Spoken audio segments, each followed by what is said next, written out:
Welcome back, everyone, to WTCtv Hot Topic. Now, Tony, I don't know what the rest of the collectors were doing this past weekend, but our friend here, David Peck, was selling 195,000. Yeah, you heard that correctly. Just a shade over 195,000 or 190,000. No, what is it? 175, 195, 196 almost Yeah. of wrestling cards. Wrestling All Star Series A and Series B, done through Heritage Auctions. Incredible.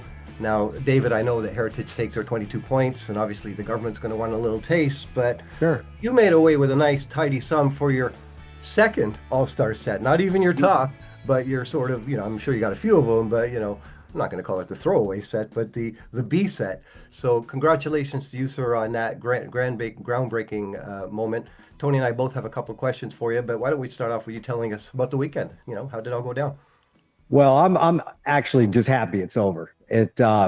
We started planning this at the end of March, and the goal was to, Heritage obviously runs, frequent auctions, but we wanted to go for the whole thing and try to get as much exposure for wrestling cards as possible. And so I'm somebody that's fanatical. When I have like a card listed for sale, I just can't help but hit refresh, refresh, refresh. So for 30 days, I'm sitting here checking and checking and checking. But I'm thrilled. I think it's fantastic. What basically happened was my wife and I eventually want to get a nicer house, and I was kind of looking around at ways that I could scratch together, a lot more cash. And I thought, what? Let's just sell these second sets. A lot of people question why not sell the lower ones, like on 82A.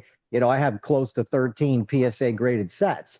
And so, but a lot of those have sixes and sevens and stuff. And, I wanted to try to put something, big out there and get the ball down the field. And so I worked with Joe, and we kind of came up with the strategy, and then I shipped them out to Dallas in April, and went from there. And I'm just really excited about it, to be honest with you. Very cool. Um, Tony, we got a couple of questions. I guess we should start with sort of both of these were sort of floating around before your cards even came up, and there's been the two sort of streams of thought about the grading and your strategy about selling them as a lot versus doing them individually. So let's start about sort of the general sort of chatter that's out there about the fact that some of the earlier All-Stars or just trading cards in general graded by PSA were graded a little softer back in the day. They were a little more giving with the higher grades. Now we had that discussion this morning, and I can't comment on that because I'm not exposed to that world at all. But I certainly recognize the subjectivity of grading. A seven versus an eight versus a six versus time of day. Anything can happen. But I know your thoughts on that. But what do you say to the people that say, "Well, these are sevens and eights today, not really nines and tens?"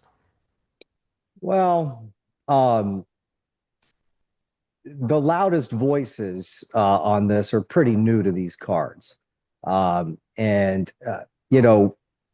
in 2009, I bought my first set, and there was a Hogan in that set that had a serial number from the 90s. And I would say that card, you could argue today, maybe wouldn't grade as high, right? But PSA got immensely more difficult in the 2004, 5, 6, 7 time frame when Beckett was started to kind of dominate. I mean, Beckett went from being a distant competitor to PSA in 2001 and 2 to neck and neck by 2007. And so PSA became much, much tougher. So are there older cards and PSA slabs that wouldn't grade as high today? Yes, there are. On the flip side, there's some of those cards when cracked out that have graded higher. The idea that somehow these sets are full of cards that wouldn't grade the same, I mean, to me is laughable. I've handled probably more wrestling all-stars, I would argue, than probably anybody. And, when you have people today saying, oh, that card's overgraded. I've been watching people say cards are overgraded by PSA. I've been doing this 16 years. Wrestling used to be nobody cared about. I mean, every basketball card, we saw a Jordan in this heritage auction, this SGC 10 gold label. People are tearing it apart online, right? They can't afford that $500,000 Jordan. So, I think the peanut gallery has existed for a long time, and everybody there's just certain attitudes. There's certain people that like to try to tear other people down, and when you just got to sometimes consider the source. I think the bigger issue, if people really want to peel the onion back, is grading is not always consistent. Um, I have seen, myself personally, had cards that I've cracked out that graded higher. I've had cards on review at PSA that graded higher. There used to be an entire category of collectors that would buy undergraded PSA cards, crack them out, or get them reviewed and bump them and get higher grades. So I would say that the bigger issue, in my opinion, is just that grading is not a perfect science. And people want to throw stones and rocks all they want. I'm not fazed by it. If you look at the final price, $196,420 for 72 cards from 1982. The market spoke. But on that, since we're going to be talking about that too, do you feel like some of the people also chattering that they say this might be a little low on the price, overall price? Are you disappointed that it didn't go higher? Are you feeling comfortable and okay that it's at that price? Did you have a price in mind when you started? Like, man, a good goal would be to hit X. Oh yeah, actually, those numbers are lower than what we got. I think one of the things that people have got to understand, we did a conversation about the Hogan that sold for 132, and you may recall I said, look, I'm not convinced that necessarily every Hogan's going to go for this, right? We had another Hogan come up in Golden. This is the third one. There's been several more hit the pop report. There's several cards being shopped, that I've seen that, so some of them are, people see the higher prices and they come for sale. So I think that the reality of it is, if you had told me that I would be selling cards for $196,420, my 82A, I sold that for 34 times my cost. So, okay, all these people talking shit, that's not what's happened to them. You got the guy, the king of the losing flip, is what I call Jamie, one of the loudest voices. That guy, the reason I call him that I've never seen anybody light money on fire like him, losing money on cards. So, you want to say it went low? Fine. Alan Barkoff, I bought cards from him for $41. He talks about a disappointing sale. Yeah, when I bought your Jake the Snake Roberts 10, your Crusher for $31. So I hear this stuff and I'm like, you people are delusional. And I'm fired up, and you know why? Because at the end of the day, these are people that can't even afford the cards. Alan sits there and tries to act like, oh, this is low. It ain't low, bro. You wasted all your money buying champagne for people in nightclubs. That's why your collection looks like shit. So, sorry. Asked and answered. I mean, you can't argue that, it's almost No. $200,000. It's never been done before. It's the largest amount Yeah, ever. that's why I don't want to tiptoe. I don't want to tiptoe around the different points of views that people seem to have like that. For me, it's just another example of the sale itself is just another example of the direction in which wrestling cards is going. So it's Absolutely. ecstatic to me. I don't care if it's sold for $100,000 or $500,000. It's still a huge step in the direction of making wrestling cards legitimate, like everything else out there, sports wise. I mean, Absolutely. we haven't even caught WNBA yet, for crying out loud. Right. Not even, Well, here's the thing that everybody's got to understand is 5 years ago, $1,000 sale in wrestling was like news. It was like, It was wow. news for us. I mean, Okay. we reported it. We reported it on Yeah. the weekly. We reported Uh, it, and it's just uh, yeah. And here's what else I would say is there's a lot more where it came from. Okay. I got almost 1282A sets. So if somebody thinks this went low, well, guess what? I just set a floor at 170 plus $1,000. My 82A is number one by a mile. This, Of this course, was number the big one. four. But no, listen, I mean, I don't think you guys look at the registry that much. Number two set is quite a ways behind. Number three, Joey Graben, is behind that, and I had the fourth one. So, you know, all I did was do myself favors in creating a legitimate comp that people can use. Okay. How could I be upset when I just sold something for the most that any wrestling collectible has ever sold for? I mean, this is why it blows my mind when I get on there the next day and it's like, oh, this is disappointing. Well, it's not disappointing to me. It might be disappointing to you, but when that big check comes from Heritage, I'm going to be real happy to cash it. And then to take it a step further, I still got a ton of cards. Okay. This was just peeling off a taste. So, I did my best during the process to hold my tongue. There's lots of times when people run their mouths online that I do want to talk, but I just did. I held my tongue during the whole process, but tonight I'm not because I'm just laughing at these dudes because I got the cash from it. I still got the cards, and guess what? We're moving on. So Can we I'm can we thrilled. can we It's quickly just like revisit? go Can we ahead. quickly revisit because we're talking about the value of cards now and what people thought you ought to have gotten, and that was a great question, Tony. And the second part of that is, I know that you and Joe discussed, let's put together one big whopping collectible that's really going to knock people over. But in hindsight, do you think, and again, like you say, this is just the tip of the iceberg, and we might see this again sooner than later, but do you think that doing it a lot was the way to go, or might you have been better off doing a Hogan, waiting a little bit, then doing the Andre, and doing the Flair, thinking that, let's just say the Hogan's 100, you got to figure the Flair 10 is 40 or 50, and then the Andre is going to get you close to the top, and, piecing it together, I'll pull no punches. I was thinking in between 2.25 million, and when you got close to two, I said, "Well, there you go." So we were in that range. But I wonder, and I'm sure the thought crossed your mind, David, was this ultimately the best way to do it, and would you do it again as a lot? Well, first of all, one of the things that people got to understand at auctions is we don't know what the max bid was of whoever The the guy that buyer bought was. it, sure. Okay.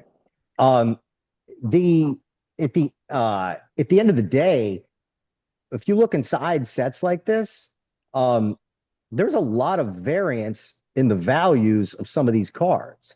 You take like, for example, like a Junkyard Dog PSA 9. One's gone for 900, some have gone for 1400. Dusty Rhodes peaked at 2800, last one went for 1200. So, when you add up the sum of the parts, what people have got to understand is there's outliers. The guy that's, Jamie's buddy, this Montreal shill job guy, that's the loudest on buying these old certs. He stretched Ben on that Crusher 9, okay, which that Crusher is one of it might be, if it's not the earliest graded Wrestling All-Stars card, it's right there. And it's a 9. It's a mint condition card for sure. Back then, that card booked for 15 cents. So even sending it at $5 or $7 was a stretch. You were not going to grade a crummy card. And that card went, my wife and I were down in Fort Lauderdale, and, we're sitting there, or no, Boca. We were in Boca, and I watched the finish, and it went from like 1,200 to like 3,300 or whatever. I think it was like 33 or 3,500. And if you looked at the bidding, there's only two guys that sniped, and it went from 12 to 3,500, right? And then that guy tried to list it. Ben offered him 4,000, and he declined it. So now Ben, decided to go elsewhere. Well, think about that. Is that a $4,000 card? Well, it's only a $4,000 card if two people bid. Correct. Okay. Okay. But And so it only takes one.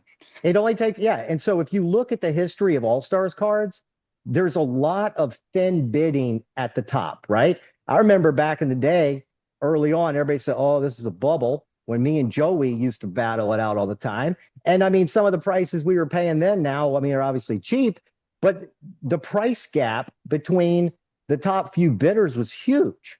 So the reality of it is, if you piece these out by themselves, yeah, there's probably cards in there like, so for example, like the Don Morocco in a 10. Yeah, I could have sold that to somebody probably on a contribution margin for more than it went in the set. But the reality of it is that the concept, what got the high bids, is that you're getting that kind of stuff. Like the Hogan. I sold a Hogan in 21, the one that I mentioned earlier, for 44,000. Okay. Um, thought that was good, right? The one that went for 132, there hadn't been a public sale of a Hogan. And that thing was shocking. Heritage had the estimate of 20,000. They were completely blown away by the final price. Your other favorite guy, Adam Gelman, tried to peddle some concept that was like fraud, and that Heritage is like trying to set up the wrestling card market. Not a chance. It was a couple of collectors that kind of did like Kevin O'Leary did. They pieced their money together and went after this big card. Had an enormous price. I mean, if you had asked me if I thought that card was going for 132, the answer would have been hell no. It did. It's great. It's a beautiful copy, right? The next copy that went for 103, Joey Graben happened to be the underbidder.